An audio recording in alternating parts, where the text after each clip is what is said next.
So I wanted to come on here, and this will actually be a first for my BW Roses Discussions podcast as well, because I'm coming on here on YouTube, on my YouTube channel, to give you guys an update on my CAW League Dcwa, which is short for Downloadable Car Wrestling Association.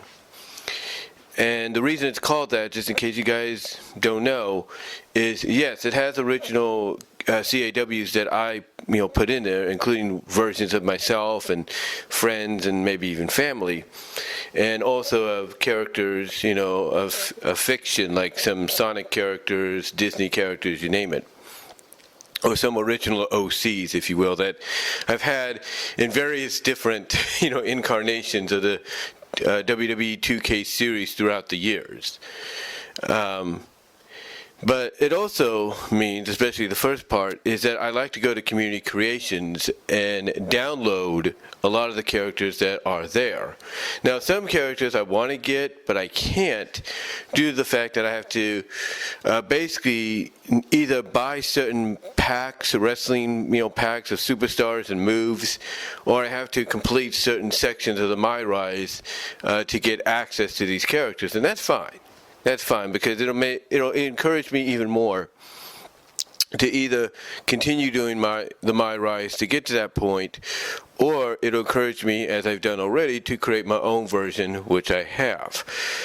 But anyway, the reason I wanted to come on here with this update is to let you guys know that the first step in the new season of DCWA, the 2K23, 22, 23 season now, is on the way. We got the first step going. I have the new revamped, as you guys all saw in the preview, Women of Honor Arena up and running. So hopefully you guys have checked those videos out. The next one is to do a new arena for a new show. For my CAW League. This is something that's kind of like a common practice when it comes to CAW leagues out there, that sometimes they'll retire one show and they'll replace it with a new one to kind of get more attention maybe, or to kind of freshen things up. And the one that I am replacing is DCWA Raw. It'll be known as DCWA Impact. I know you're thinking, oh, you just decided to take the Impact Wrestling name, right? Yeah, I have. Because, honestly, I've always had a fondness when it was just known as TNA Impact. I've always had a fondness for that name. So now I've decided, why not adopt that, as the new version of what was Raw, now calling it DCWA Impact. That's what it will be known as, DCWA Impact, going forward.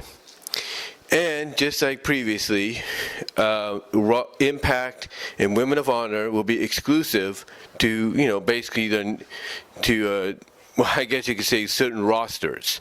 For example, the DCWA Women of Honor will be basically for the CAW women characters. No offense when I say that. And Impact will mostly be for the men CW characters. But then we have Thunder. Thunder is still going to be around, and it basically will be kind of like a house. It'll basically be a hybrid of both the women and the men. Now, you might say, well, that makes it the A show, right? Technically, yes. Technically, no. I look at the fact of, and I always have, even when I had the DCWA Raw show, and even with the Women of Honor, I've always looked at those two as basically my A shows for those CAWs. I look at Thunder sort of like the same way some people look at Rampage, and maybe even Dark and Dark Elevation. I look at it in a way that, yes, it allows both the men and the women CAW characters to be showcased. That's on my roster. And occasionally it'll have a big match here and there, but mostly it's just to get just get more, I guess you could say, more characters out of this massive roster that we all have on our CAW leagues. Like I said, more spotlight, more shine, if you will, and get fans that follow CAW leagues an opportunity to know who they are.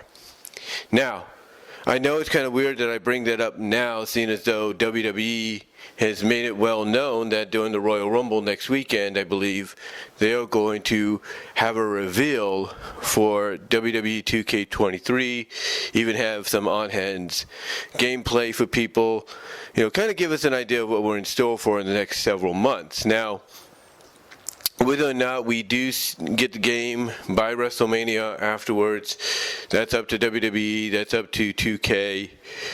But I will say this.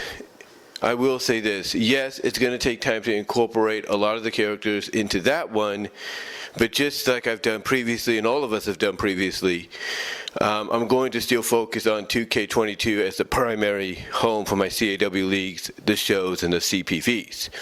That's the plan. Now, what does the future have in store for my DCWA league? Seeing as though we're going to have a variety of wrestling games coming our way in the next couple of years, if not this upcoming year that we're currently in now. Well, as we all know, AEW has Fight Forever coming. And that's one that a lot of people are going to probably be looking at like, hey, if they're sticking to what they basically are promising the game is going to be, that's going to be our primary outlet. That's going to be our primary game. And what I mean by that is basically reports are that Fight Forever is going to be a game that, you won't have to worry about waiting another year for the follow-up sequel to be released, because it's going to be a game kind of along the lines of, let's say, Street Fighter and, Mortal Kombat, Injustice, I guess you could say multiverses right now as we speak. It's going to be along those lines to where instead of, like I said, waiting another year for another physical release, sequel to come out to it, instead you're just going to have updated DLCs, coming your way throughout the years. So basically what that means is, from what I'm understanding, is when Tony Khan signs certain talent to a roster, that you won't have to wait until, Fight Forever 2 the following year or so to see that character in game mode. No.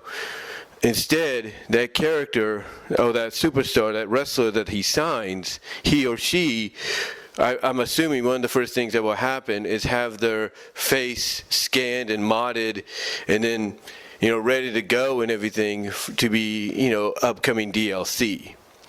So to me, when Fight Forever does release, that might be the primary game a lot of people go to for the CAW leagues in the near future, because again, you won't have to worry about, having to always reapply, recreate your characters year after year in different versions and all that. Instead, you'll be able to basically keep the characters as they are and build upon what you're going to get from a roster perspective. Now, whether or not they do follow the same pattern as WWE 2K22 is entirely up to them.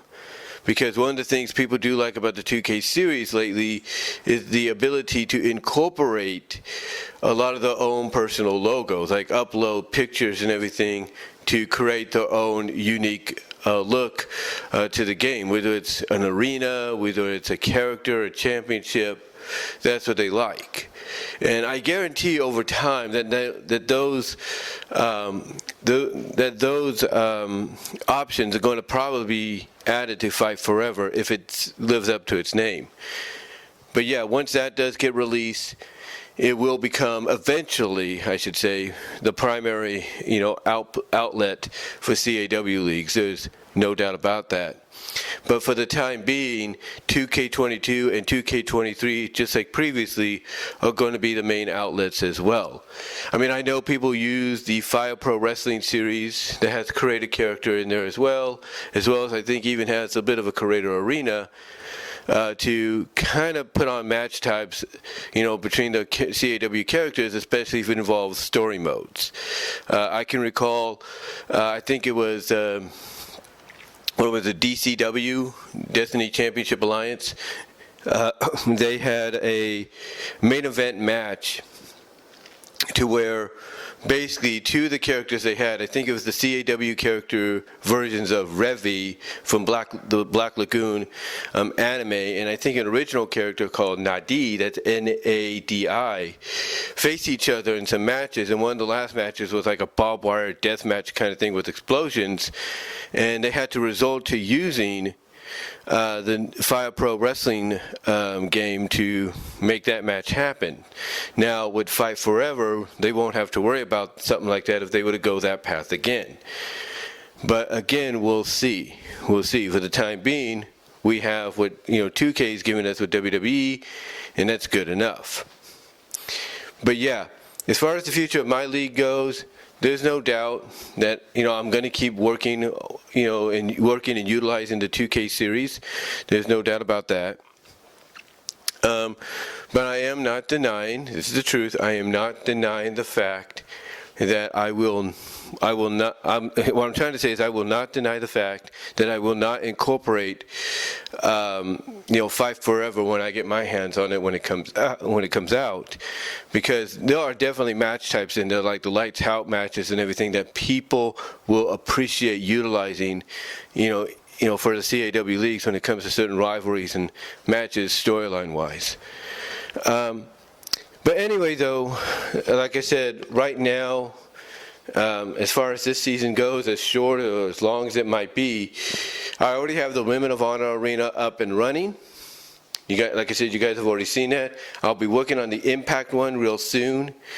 And then, of course, try to maybe work on the first CPV of the year, which I would assume right now would be like it could be WrestleMania-like, could be building to that, kind of kick things off, even though, like I said, by then 2K23 might be coming out.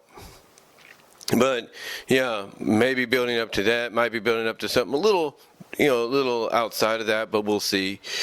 But anyway, though, guys, I just wanted to come on here, give you guys a bit of an update, a pretty big one in a way, as to not only what the future holds for DCWA, my CAW league, but what's currently going on with the DCWA 2K22-23 season.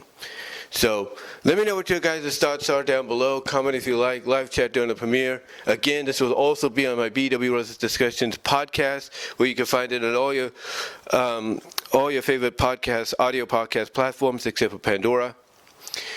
And just wanted to let you know what's going on. Also, guys, support me over at Venmo at Brian-Warmer-2, Cash App at BW Roses 98, and check out the Teespring store as well.